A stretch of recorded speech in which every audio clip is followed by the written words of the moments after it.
I wish I would have known that when I first felt self-conscious about my weight when I was 6 years old that it wouldn't be the last time.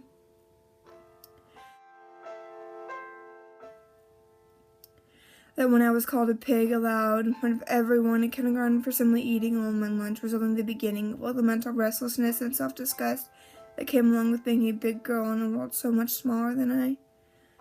I came to age 12 and it was the undeniable truth that I just didn't look like everyone else around me, and my stomach had a few more rolls than all the other girls did, and I didn't look like any of the girls on TV.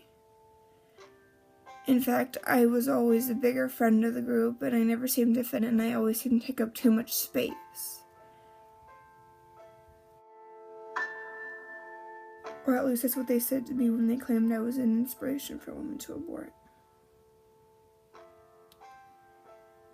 They made sure to tell me that I am fat, as if I hadn't already spent every waking moment of the past 9 years of my life knowing this harsh truth. They made it prominent in the post about my legs looking like corn dogs, letting everyone know that my portrait looked identical to a pig with makeup on.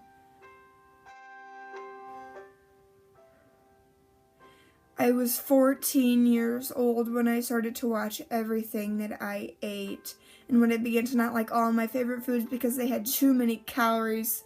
I had first started to try to starve myself, and with every growl that came from my stomach, I felt like I was stabbing at the fat girl that had destroyed my life.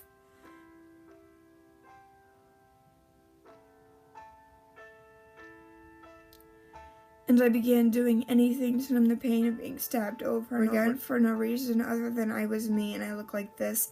And somehow that means I should be punished. Because I'm a big girl living in a world much smaller than the size of my stomach. Living in a world that told me over and over again that I needed to just to flatter my body and not expose it because for some reason the sight of my bare body is repulsive. We live in a world that instead of yelling at the students who made fun of my 6-year-old self told me that kids are kids and just deal with it because sticks and stones break your bones and words will never hurt you, but little did they know that those bones became a guidebook to revolve my self-esteem around, etched in my brain. In a world that told me that the only character to be able to play in movies isn't the main character but the sidekick. Or the punchline.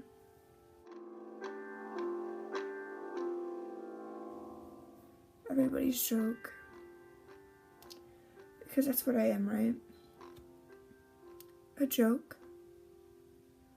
A joke for a human being because I am not thin enough to meet society's requirements for beautiful. Because I am fat. I was 16 years old when I finally realized that I needed to help this fat girl heal these stab wounds. I was 16 years old when I realized it was not fair that she was living her life by the rules and standards around her. I was 16 years old when I finally realized that I am not my body. I am so much more than my stretch marks, and I am more than my cellulite. I'm not just my stomach rolls, and I am more than a number on a scale or on my waistband, and I'm not just a reflection in the mirror.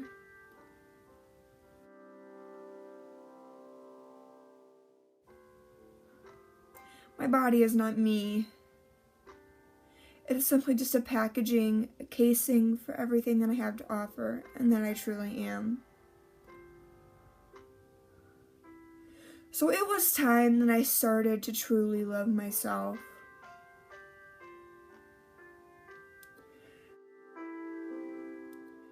I was 16 years old when I finally became body positive.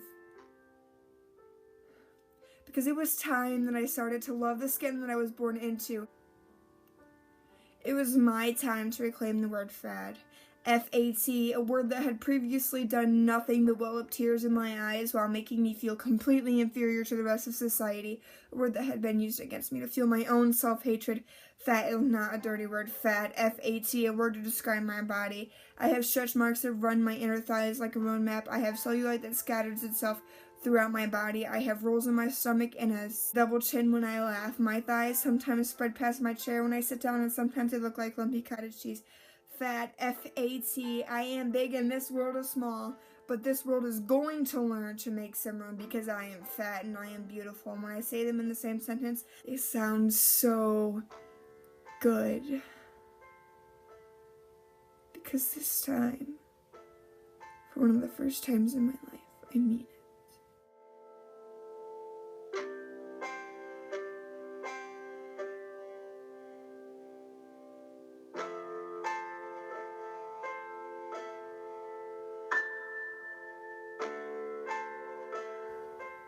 I am beautiful, and I am fat.